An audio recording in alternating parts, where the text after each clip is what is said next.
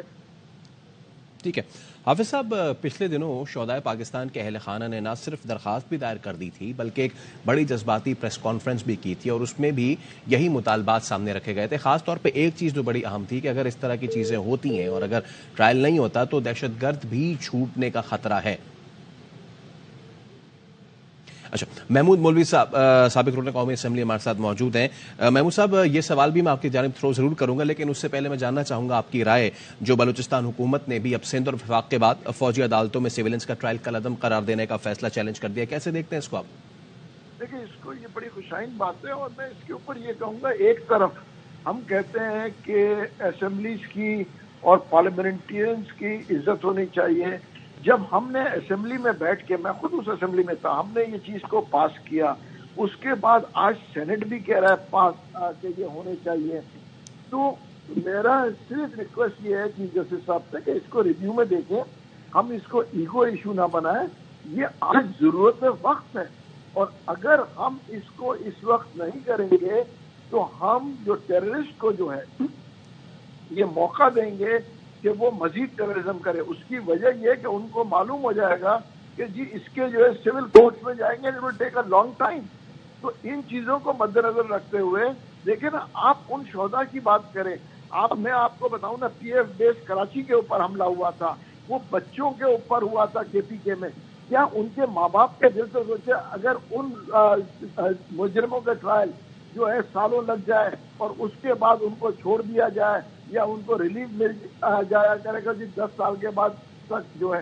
دیکھیں, بدقسمتی یہ ہے کہ ہمارے یہاں جو ہے قانون بعض جگہوں پہ اتنا سلو ہوتا ہے کہ جو ہے جو مجرم جو ہے وہ بہت آرام سے گزارنا ہوتا ہے. ایسے مجرموں کو فوراً سزا دینی چاہیے, فوری طور پر سزا ملنی چاہیے. اسی لیے ملٹری کورٹس کی بات ہو رہی ہے. دیکھیں, جس وقت ہمارے جو نارمل کورٹس ہیں وہ اس میں اپوزیشن پہ پہنچ جائے کہ جی ٹرائل جو ہے مہینوں میں کمپلیٹ ہو جائے اور فیصلے ہوتے رہے, میں بھی 5 سال بعد 10 سال بعد یہ ملک میں بہتری آئے گی, تو دین دے کین چینج اٹ, اس کے بعد اس کو چینج کر دیں. مگر اس وقت جو ہے ضرورت وقت ہے, اور ضرورت وقت کے اوپر اگر یہ چیزیں نہیں ہوئی تو یہ ملک تباہی کی طرف جائے گا. میں پہلے بھی ریکویسٹ کر چکا ہوں, خدا رہا جو ہے ہم سب نے اس کو اپروو کیا ہے. اگر جب ہم نے اس کو اسمبلیز میں اپروو کیا ہے, کل پرسوں سینٹ میں اپروو ہوا ہے, سندھ اسمبلی کر رہی ہے, کوئٹہ جو بلوچستان اسمبلی اس کو کر رہی ہے, تو خدا رہا اس چیز کو ذرا سا نظر ثانی اس پہ کیا جائے اور اس کے اوپر دیکھا جائے کہ اس وقت جو ہے یہ ضرورت وقت کو کس طریقے سے, یہ نہ سوچے ایگو ایشو کہ کیونکہ سپریم کورٹ نے اس کو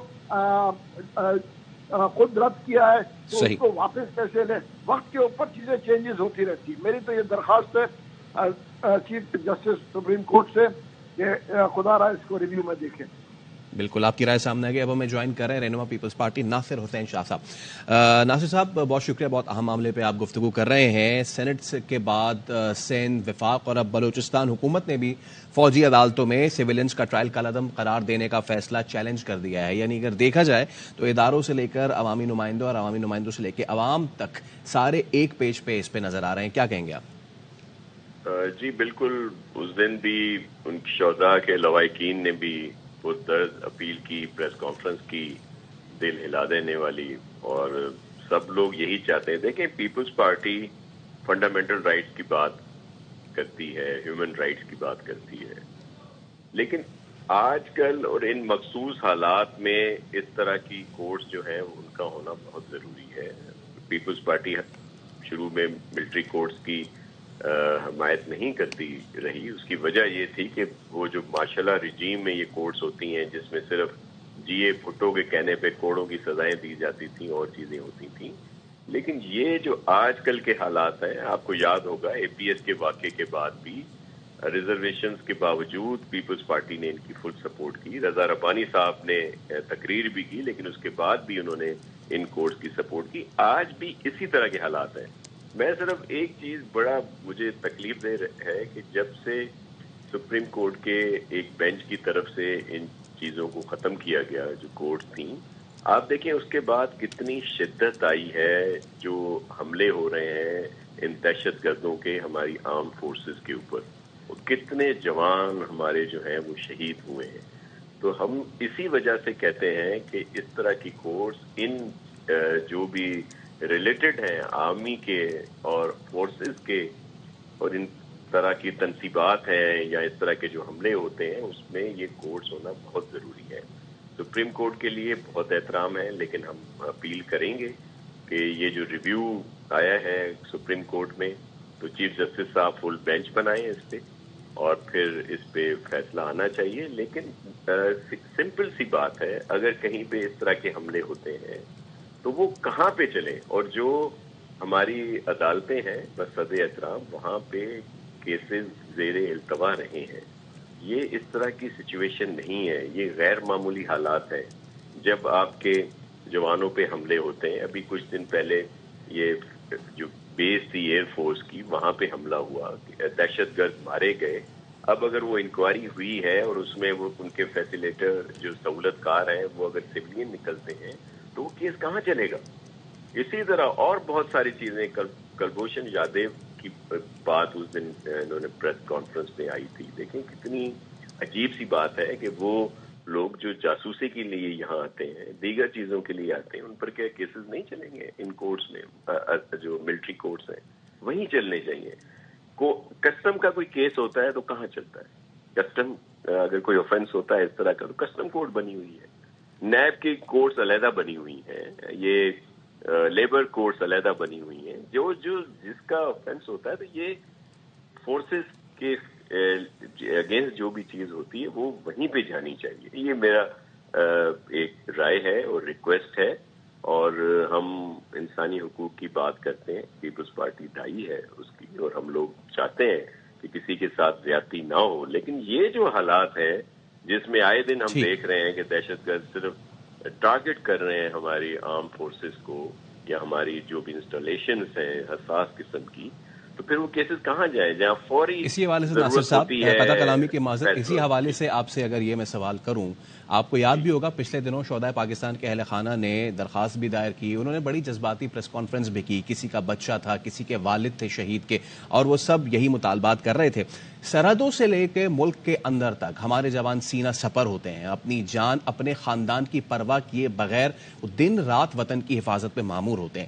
لیکن ان کو تو یہ معلوم ہونا چاہیے نا کہ اگر 9 مئی جیسے واقعات ہوتے ہیں تو ان کے پیچھے کار فرما جو پرپریٹرز ہیں فوری ان کو کیفر کردار تک پہنچانا جانا چاہیے. جی بالکل ایسا ہی ہونا چاہیے. دیکھیں یہ وہ لوگ ہیں، وہ شہید ہیں جنہوں نے اپنے بچوں کو یتیم کیا ہمارے بچوں کو سکھی رہنے کے لیے. کسی کی بیوہ ماں ہے، کسی کی بیوہ بیوی ہے، کسی کی بہن ہے، اور اس طرح کے ان کے بچے ہیں، انہوں نے ان کو چھوڑا، قربانیاں دیں، اور آج ہم ان کے خلاف سوشل میڈیا پہ اور دیگر چیزوں پہ اس طرح کی بات کریں صرف ایک مخصوص ٹولے کی طرف سے یا کوئی، یہ بڑی دکھی بات ہوتی ہے. تو ہم تو چاہتے ہیں کہ اس طرح کے جو بھی کیسز ہوں جو تنصیبات پر حملے کے ہیں یا ہمارے شہداء کی جو یادگاریں تھیں یا ان کی نشانیاں تھیں جو ان کی توہین ہوئی. دیکھیں ایک چیز واضح ہونی چاہیے کہ جو منصوبہ ساز تھے، مثال کے طور پر اگر آپ 9 مئی کے واقعے کو لیتے ہیں تو وہ جو ایک منصوبہ ساز تھے یا جنہوں نے ذہن سازی کی، ہمارے جو بھی لوگ ہوتے ہیں موب میں، بہت سارے لوگ جو ہیں ایک موب مینٹلٹی اور بھی ہوتی ہے، ہلہ شیری دیگر اس میں چلے جاتے ہیں، جی روڈ بلاک کرنا ہے، جی احتجاج کرنا ہے. لیکن اس میں وہ جو مخصوص ٹولہ ہے جس کی اب سارے ایویڈنس بھی ہیں، ساری چیزیں ہیں، اور جنہوں نے ان لوگوں کی ذہن سازی کی، ان کے ذہنوں میں نفرت بوئی اور اس طرح کی شدت پسندی پہ ان کو لائے، ان کو تو بالکل اسپیئر نہیں ہونا چاہیے، ان کو سخت سزائیں دینی چاہیے، ان کے کیس وہاں پہ جائیں. لیکن جو اگر موب میں وہ اللہ شیری میں چلا گیا، کچھ خواتین ہیں، کچھ بزرگ ہیں، کچھ بچے ہیں یا کچھ جوان ہیں، ان کا علیحدہ سے کیس ٹو کیس فائنل کیا جائے اور ان کو ٹوکن سزائیں ضرور ملیں. لیکن منصوبہ سازوں کو اور جو وہاں پہ اس طرح کے اس میں گئے اور جنہوں نے یہ حرکت کی جا کے اور دوسروں کو اکسایا،